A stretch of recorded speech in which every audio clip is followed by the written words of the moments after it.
Hello साथियों, Siya Chandra tutorial में आपका स्वागत है। नमस्कार साथियों, मैं सहायक अध्यापक सर्वेश कुमार जनपद जौनपुर से आपके बीच फिर उपस्थित हूँ एक नए वीडियो के साथ। जैसा कि आप जानते हैं कि इस समय बीटीसी प्रथम सेमेस्टर का टीचिंग ट्रेनिंग लगा हुआ है और उस पर आधारित जो 10 फाइलों का अवलोकन करना होता है। बच्चे परेशान हो जाते हैं कि इस फाइल का निर्माण हम कैसे करें, और उस ऊहापोह को खत्म करने के लिए आज हम एक नए वीडियो के साथ उपस्थित हैं। पहला वीडियो जो है हमने पहले दिन पढ़ा दिया था, उसको अगर जिन साथियों का छूट गया है तो हमारे टेलीग्राम चैनल को ज्वाइन करें, वहां से उसको प्राप्त कर सकते हैं।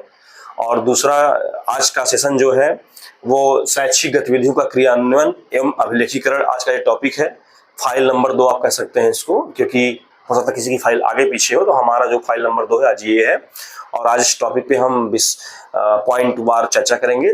तो सबसे पहले साथियों हम जानते हैं शैक्षिक गतिविधियों का क्रियान्वयन एवं अभिलेखीकरण से इसका मतलब क्या होता है। शैक्षिक गतिविधियों का क्रियान्वयन इसका मतलब होता है कि विद्यालय अवधि के समय दौरान जो शैक्षिक गतिविधि हो या खेल कूद जैसी गतिविधि हो या फिर प्रार्थना सभा के दौरान जो हम गतिविधि करवाते हैं, चाहे योगा हो, चाहे खेल कूद हो, चाहे प्रार्थना हो, बाल सभा हो, मीना मंच हो, इस तरह की जितने भी कार्यक्रम, जितने भी आयोजन समय अवधि के दौरान अगर हम लोग चलाते हैं, तो वो उन सारी चीजों का अध्ययन आज हम इस टॉपिक पे आज हम चर्चा करेंगे। आप देख सकते हैं कि शैक्षिक गतिविधियों का क्रियान्वयन एवं अभिलेखीकरण, ये हमारा टॉपिक है और आज हम इस पर बिंदुवार चर्चा करेंगे कि इस फाइल का निर्माण हम कैसे करें। इसका निचोड़ हमने आपको बता दिया है वीडियो में, और आप अब देखेंगे कि इस फाइल का निर्माण हम कैसे करें। ये कवर पेज है साथियों।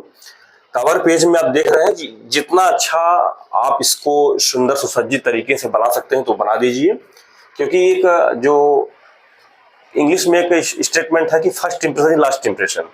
तो आप उसकी कवर पेज फाइल अगर आप अच्छे से बनाएंगे तो उसी से आप एग्जामिनर या टीचर लोग आंकड़ा लगा लेते हैं कि बच्चे की फाइल कितनी अच्छी बनी हुई होगी। तो आप देख सकते हैं ये 2015 बैच के बीटीसी जब मैं था तो उस टाइम मैंने बनाया हुआ था, और आप देख सकते हैं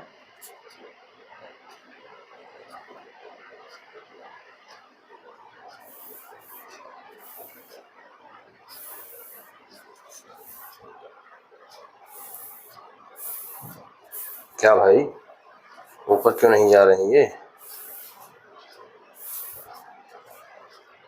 और ऊपर करिए, और ऊपर करिए, और ऊपर करिए, एक दूसरा तीसरा नंबर पेज खोलिए। हाँ, बस बस बस बस बस बस रेडी। आप साथियों देख सकते हैं इस फाइल का निर्माण हम कैसे करेंगे। वो तो कवर पेज हो गया, उसके बाद अगला पेज हमारा ये रहेगा। हमने लिखा हुआ है कि शैक्षिक गतिविधियों का क्रियान्वयन एवं अभिलेखीकरण, ये हमने पॉइंट आउट लिख दिया है। उसके बाद हमने उसमें मैटर क्या डाला हुआ है कि हम सभी शिक्षण कार्य से जुड़े हुए हैं, लेकिन विद्यालय में पढ़ने पढ़ाने के अतिरिक्त भी विभिन्न शैक्षिक गतिविधियां होती हैं जो बच्चों के सर्वांगीण विकास में सहायक होती हैं। ये सभी जानते हैं कि विद्यालय में विभिन्न शैक्षिक गतिविधियां होती हैं, लेकिन विद्यालय किस प्रकार से समुचित ढंग से कार्य करेगा यह पता हमें समय प्रबंधन के माध्यम से पता चल सकता है। समय सारणी विद्यालय के कार्यक्रम को सुव्यवस्थित करके समय का सदुपयोग करती है। इसके अनुसार कार्य करने से अपने कार्यों में व्यस्त रहते हैं और अनुशासनहीनता की स्थिति उत्पन्न नहीं हो पाती है। तो साथियों आप जान सकते हैं इसका मतलब क्या होता है। समय प्रबंधन का मतलब होता है टाइम टेबल। अगर एक आदर्श कक्षा स्थापित करनी है तो उसमें क्या होता है कि समय सारणी जो विद्यालय की समय सारणी बनाई गई है उसके अनुसार हमको कार्य करना पड़ेगा, तब जाके हमारा आदर्श कक्षा, आदर्श विद्यालय, हमारा निपुण विद्यालय बन पाएगा। तो आगे देख सकते हैं आप। तो दोस्तों यहाँ तक हमारा हो गया। अगला पॉइंट है कि अध्यापक समय सारणी के अनुसार अपने घंटे में या अतिरिक्त घंटे में कक्षा में शैक्षिक गतिविधियों के अलावा निम्न प्रकार की गतिविधियां प्राप्त करता है। अध्यापक का कार्य सिर्फ शिक्षण कार्य करना ही नहीं है, अपितु ऐसी शैक्षिक गतिविधियों के क्रियान्वयन से भी बच्चों का सर्वांगीण विकास हो सके। इसलिए विद्यालय में समय सारणी बनाई जाती है और इसके अनुसार होने वाले शैक्षिक गतिविधियां निम्न प्रकार से हैं। तो हम देख सकते हैं कि क्या क्या एक्टिविटी या क्या क्या क्रियाकलाप किया जाता है। सबसे पहले हम अगर विद्यालय पहुंचते हैं तो वहां पर क्या होता है, प्रार्थना सभा होता है। प्रार्थना सभा विद्यालय में प्रतिदिन सुबह के प्रथम वादन में प्रार्थना होती है। सभी बच्चे हाथ जोड़कर भगवान या देवी मां सरस्वती की आराधना करते हैं और उसके बाद बच्चे प्रतिज्ञा बोलते हैं और उसके बाद राष्ट्रगान होता है। प्रार्थना करने से बच्चों के मन में शांति मिलती है। हमने प्रार्थना सभा में नोट किया कि आज का विचार कोई नहीं बोला, इसलिए हमने प्रार्थना सभा में प्रतिदिन आज का विचार बोलने का निर्णय लिया, जिससे प्रतिदिन बच्चे प्रतिज्ञा करने के साथ साथ नई शिक्षा प्रदान करने वाली बातें सीखें। आप कुछ जो आपको वहां न मिले तो आप अगर उस चीज को, अगर आप मान लीजिए आप भी पढ़ाई की हैं तो आप भी जानते होंगे, उस चीज को आप उसमें ऐड कर सकते हैं। तो आगे चलते हैं दूसरे पॉइंट की ओर कि विद्यालय में शारीरिक क्षमता संवर्धन की गतिविधियां। विद्यालय वह इकाई है जहां बच्चों का सर्वांगीण विकास होता है, अतः बच्चों के स्वास्थ्य और शारीरिक क्षमता संवर्धन के क्रियाकलापों का संचालन से शारीरिक क्षमता के विकास के साथ साथ बच्चों में प्रेम, सौहार्द, सहभागिता और नेतृत्व आदि गुणों का विकास होता है, सहज रूप से होता है। इसके लिए वर्तमान में विद्यालय में निम्नलिखित गतिविधियां कराई जाती हैं। कौन कौन सी गतिविधियां हैं आप देख सकते हैं, खेलकूद, व्यायाम, योगासन, पीटी आदि, श्रमदान, बागवानी आदि। फिर अगला पॉइंट हमारा आता है कि विद्यालय में साहित्यिक एवं सांस्कृतिक गतिविधियां क्षमता संवर्धन की। इसमें क्या लिखेंगे आप लोग कि बच्चों में साहित्यिक क्षमता के विकास और सांस्कृतिक विविधता के ज्ञान के लिए विद्यालय में सांस्कृतिक, नीचे कैसे हो रहा है,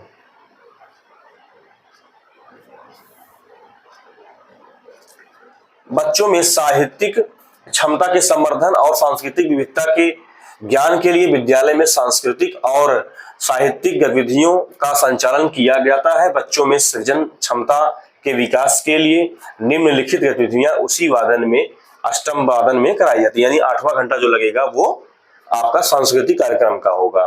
तो जैसा कि आप यहाँ पर पॉइंट देख रहे हैं कि वाद विवाद, कविता पाठ, कवि दरबार, भाषण, अंताक्षरी, समूह गान, लोक नृत्य, इधर आप देख सकते हैं कक्षा व रेखा चित्रण, शिल्पकलाएं, नृत्य आदि।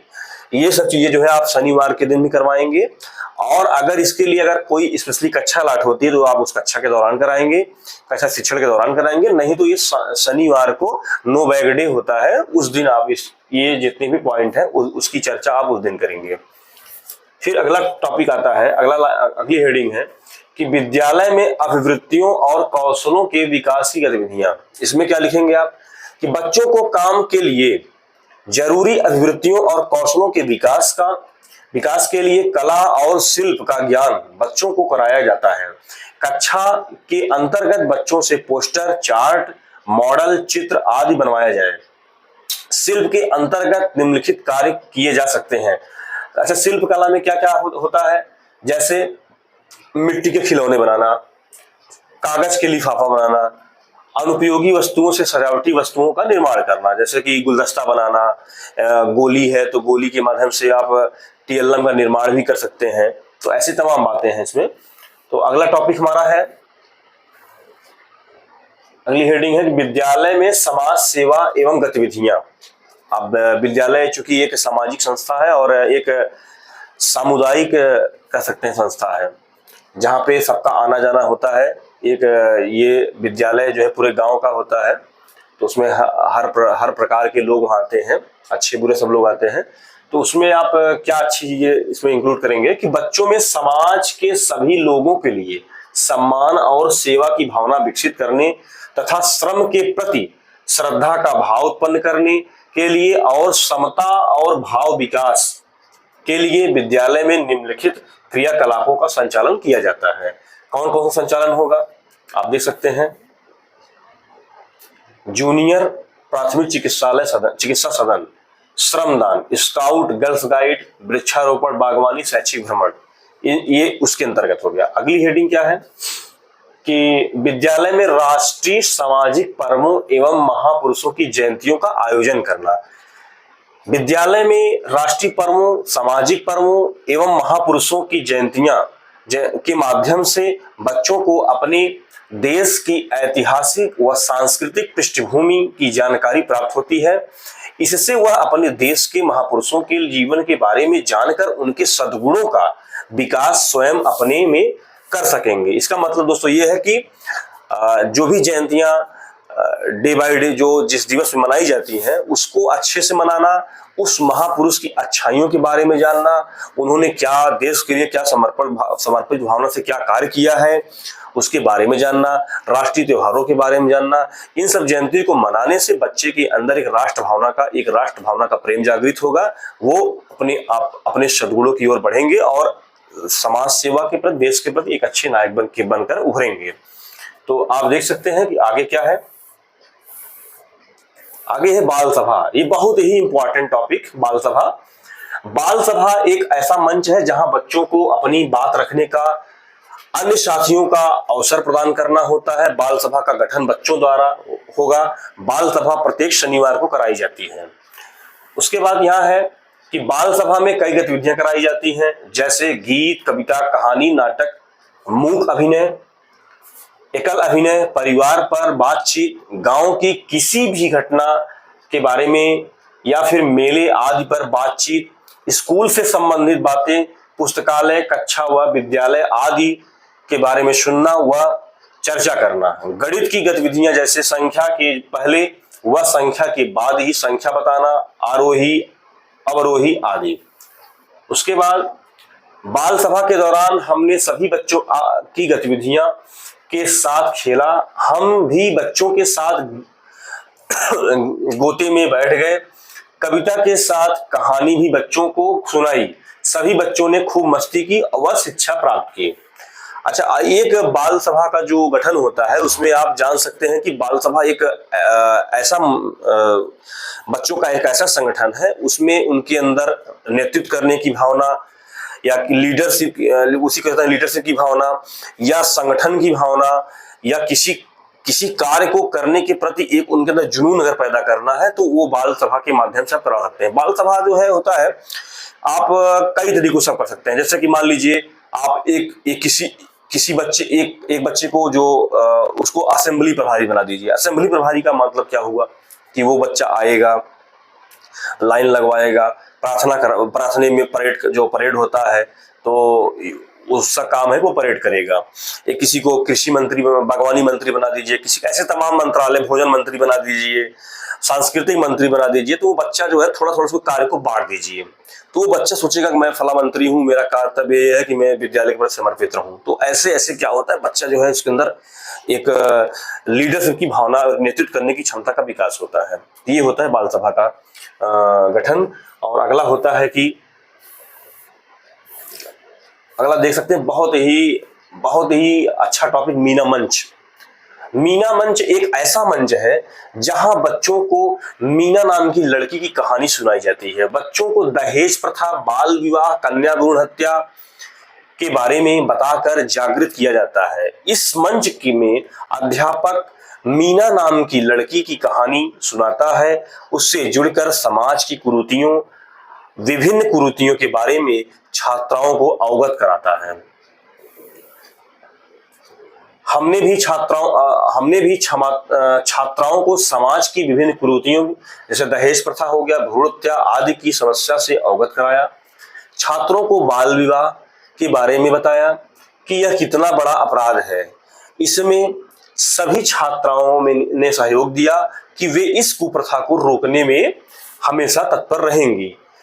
अब आप जान सकते हैं कि मीना मंच क्या है। मीना मंच एक छोटे शब्दों में कहें कि लड़कियों को शिक्षा के प्रति जागरूक करना, उनको जो है गुड टच होता है, बैड टच होता है, उसके बारे में बताना कि कि क्या गुड टच क्या होता है, बैड टच क्या होता है, और फिर भ्रूण हत्या के बारे में बताना, दहेज प्रथा के बारे में बताना, ये सारी चीजें जो महिलाओं से संबंधित जितनी भी कुप्रथाएं हैं उनको अवगत कराना और उन कुरीतियों को कैसे दूर किया जाए, ये भी बातें उनसे बताना।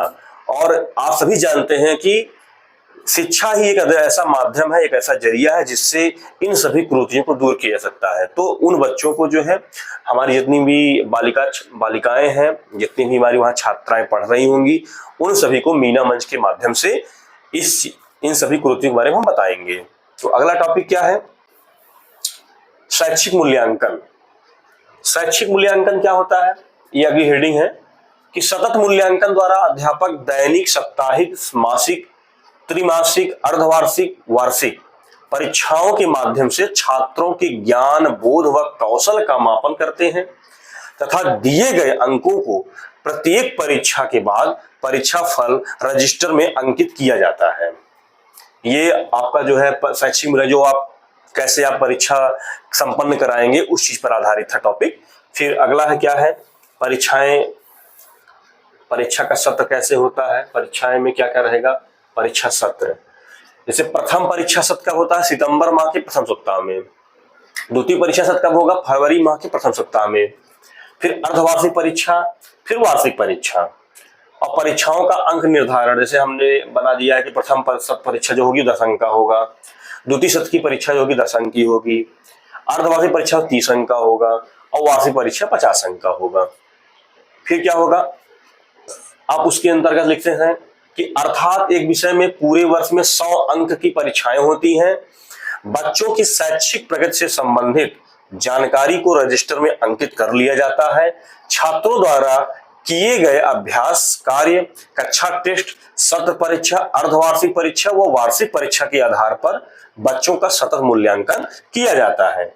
उसके बाद क्या आता है कि सत्र परीक्षा में दिए गए ग्रेड, जैसे ABCDE से सभी प्राप्तांक के आधार पर रजिस्टर में अंकित कर दिया जाता है। वार्षिक परीक्षा के उपरांत सभी परीक्षाओं के अंकों को जोड़कर छात्रों की शैक्षिक प्रगति दी जाती है। उस अंक पत्र के माध्यम से ही अभिभावक अपने बालक के अंक जान पाता है कि बच्चा हमारा कितना नंबर पाया है। सर देखिए, हो गया क्या? तो ये आप देख सकते हैं, ये आज का सेशन था और ये आज का जो फाइल निर्माण है वो आज का सेशन, जो हम शैक्षिक गतिविधियों का क्रियान्वयन अभिलेखीकरण, ये आज पूरा हुआ। इस फाइल में आप इतना ही मैटर देंगे। बाकी अगर आपको ये वीडियो अच्छा लगा हो तो मेरे चैनल को सब्सक्राइब करिए, शेयर करिए और वीडियो को अपने साथियों तक पहुंचाएं। और जिन साथियों को ये पहला वीडियो छूट गया होगा वो हमारे टेलीग्राम चैनल को ज्वाइन करें और उसका लिंक जो है डिस्क्रिप्शन में दिया जाएगा, वहां से आप प्राप्त कर सकते हैं। और मिलते हैं अगले वीडियो में, तब तक के लिए धन्यवाद।